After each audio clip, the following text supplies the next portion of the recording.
We'll see him in a minute, don't worry. Don't you worry, he's there.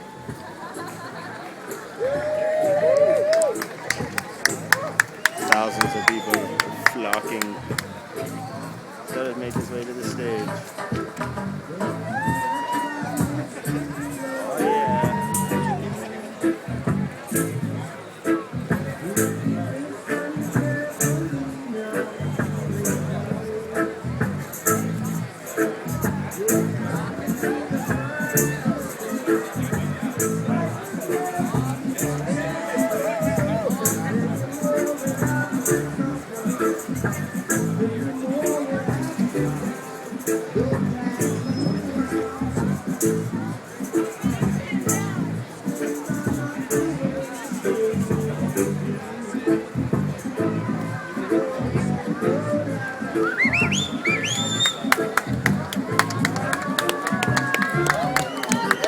The Prince is home.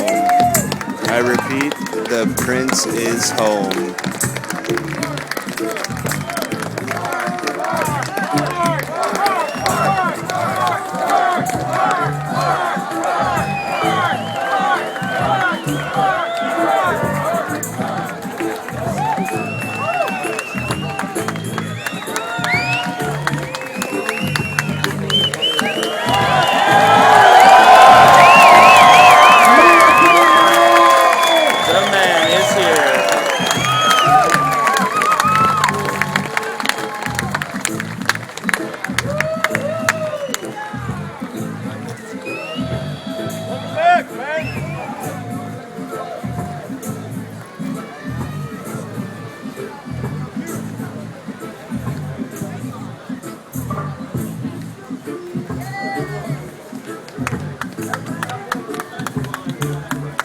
It's my distinct pleasure to welcome back my brother, my inspiration, and our leader, Marc Emery.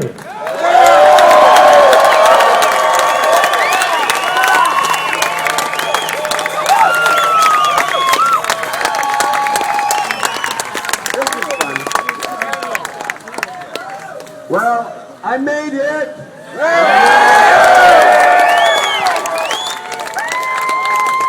Now, although prison can be a rigorous experience, fortunately for me, I was well treated on the inside, and at no point did I ever fear for myself, or can I even say that I had anything more than sometimes extreme discomfort. So, considering it was a 5-year sentence, and I did 4.5 years, and I'm back here feeling better than ever, more motivated than ever. By the way, we're going to get this thing done, and sooner than you think. Now normally I say everything worthwhile in life takes longer than you think. But we've been doing this for 25 years, at least I've been doing this for 25 years, trying to get marijuana legal, and we've made a lot of progress in Canada and the United States. But next year, October 19th, is Legalization Day. That's the day our referendum on marijuana goes nationwide. And all we need to do to win, to have every day after that a beautiful day under a legalized sun, is on October 19th next year. We just all have to show up. That's right. This is the most historic election for our culture because never before has legalization been on the ballot. Justin Trudeau says he wants to legalize marijuana, and millions of Canadians agree. So we need to make sure we show up.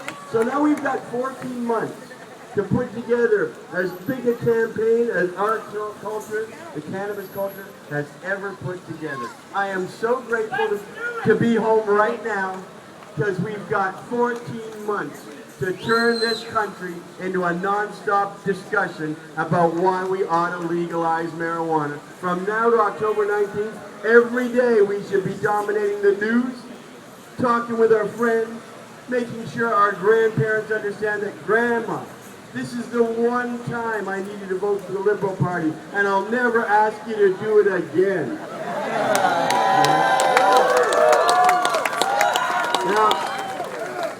I think we've got a good liberal tide coming across the country next year as far as federal politics goes. We sure need that to happen. You know, we even get to define what legalization means. Because if we can talk it up and tell people here's what we expect from legalization, they will know what they have to deliver. And I think that's really important. Now there's some wonderful stuff going on all around us. Colorado, it's like a Disneyland of legality there. You can grow 6 plants, 12 in a house. You know, you can buy it, you can smoke it, you can possess it, you can manufacture it. There's an industry of magazines and media going on in Colorado. And it's just setting this terrific example because all these visitors to Colorado from around the world, from the United States, are going there and going, wow, would I like to turn my hometown on like this? And that's the example I always hope we set here in Vancouver. I like to say we started that fire. We started that up. It all started here. I'm not afraid to remind you that the whole concept of 420, partying all day on April 20th, started here, right here in Victory Square on April 20th, 1995. The first 420 in the world was held, and it was held right here.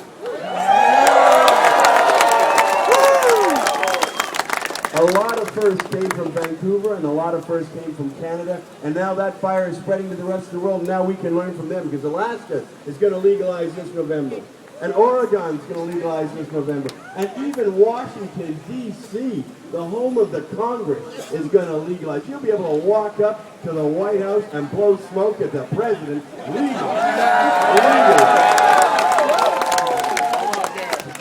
So gotta think that things are changing, and I was happy to watch them happen, even from prison. I read a lot. I joined in Iraq, and I can't believe, I actually have never touched a musical instrument in my life. I went to this prison where there's outstanding musicians were.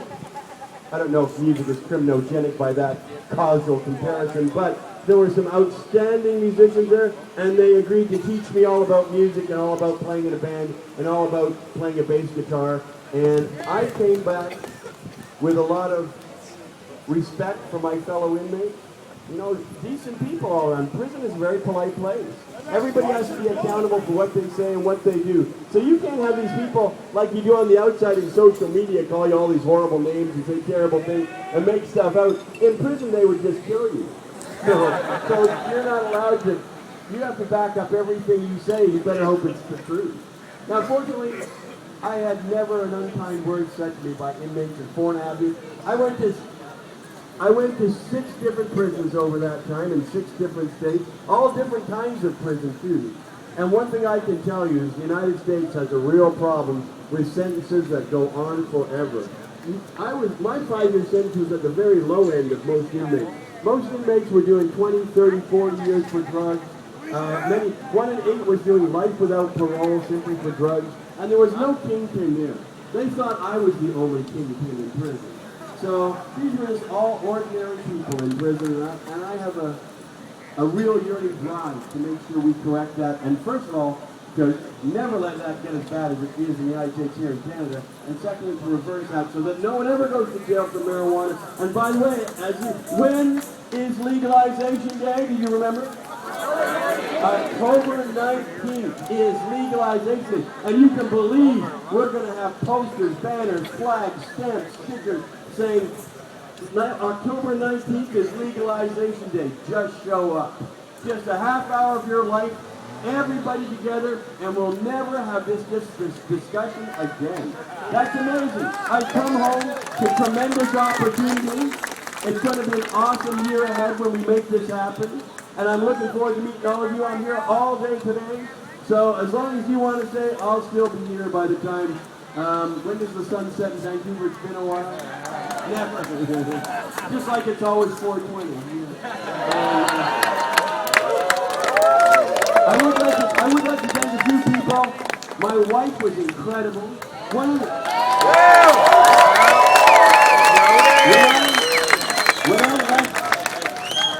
When I left here, or when I was stolen from here, but when I left here, I said the one good thing that will come of all this is that Jody will come out from behind my shadow and really show people what she can do. what Jody did. I take a lot of pride in how she has excelled over the last 4 years and grown and dealt with the challenges of business, of having me away, of media, of representing me and our people.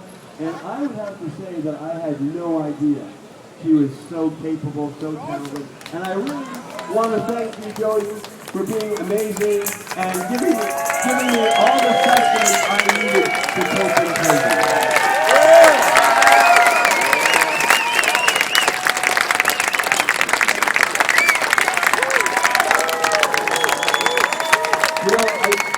In prison, I didn't miss anything because I live in the present tense, so there's no point even dwelling on the past. And the future will take care of itself if you're conscious of the present. So I pretty well focused on where I was at that time and how to make the best use of it. So I forgot how beautiful she smelled, and I forgot how wonderful her skin feels, and I occasionally was reminded in the visitation rooms how nice it was to kiss her. But I will tell you, now that I am a free man, within the limitations we all accept being in a quasi-democratic society, right? But being a free man, it's really nice to take part in the sensual pleasures of smoking pot. I'm already up to like 15, 20 joints a day.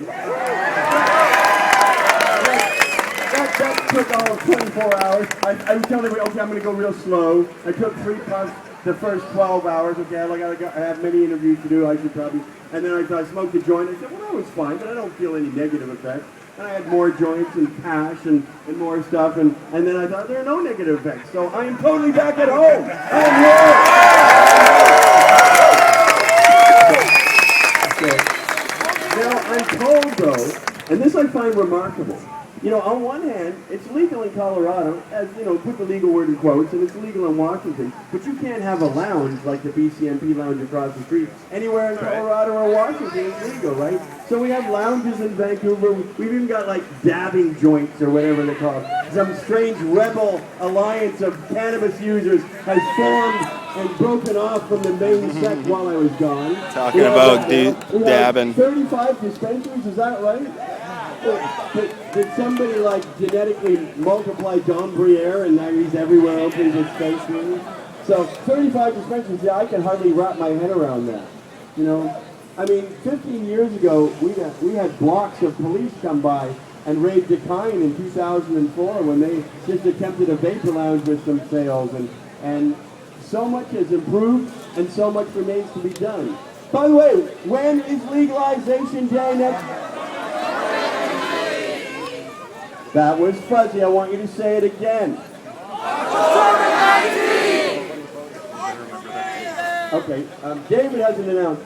Okay, is anyone here a doctor? We having a medical emergency back there? Anyone got any sort of doctor sort of thing? Anyway, if you do, meet me back there. No, I've run for mayor before, and yeah. Well, actually, though, I do have a request. People ask me if I'm going to run for office. I really think that I'll get a lot more done being the outcast rebel that I've been, because we've gotten a fair bit done working with that idea. But I will tell you this. You have an opportunity to be partaking in the nomination of a wonderful candidate in the next federal election, coincidentally, and that is, again, my wife, Jody Emery, who will be seeking the Liberal Party nomination in Vancouver East. So if you live in Vancouver East, we want to sign you up. If you know people in Vancouver East, then please ask them to support Jody in her nomination quest to be the candidates for Vancouver East for the Liberal Party, because the Liberal Party is the only party that's advocating legalization. The NDP certainly will not, and the Conservatives oppose us to the death. So when it comes to this next election, I hope you'll consider helping Jody on her campaign, donating to her campaign, making sure she gets the nomination. She's going to be an amazing member of Parliament, and she'll be a terrific candidate. So that's my official election request there. And I'm finished now, but I'm going to be here for the rest of the day, so I look forward to seeing you. And thank you very much for coming, and I hope I see you all in the next few days. Thanks.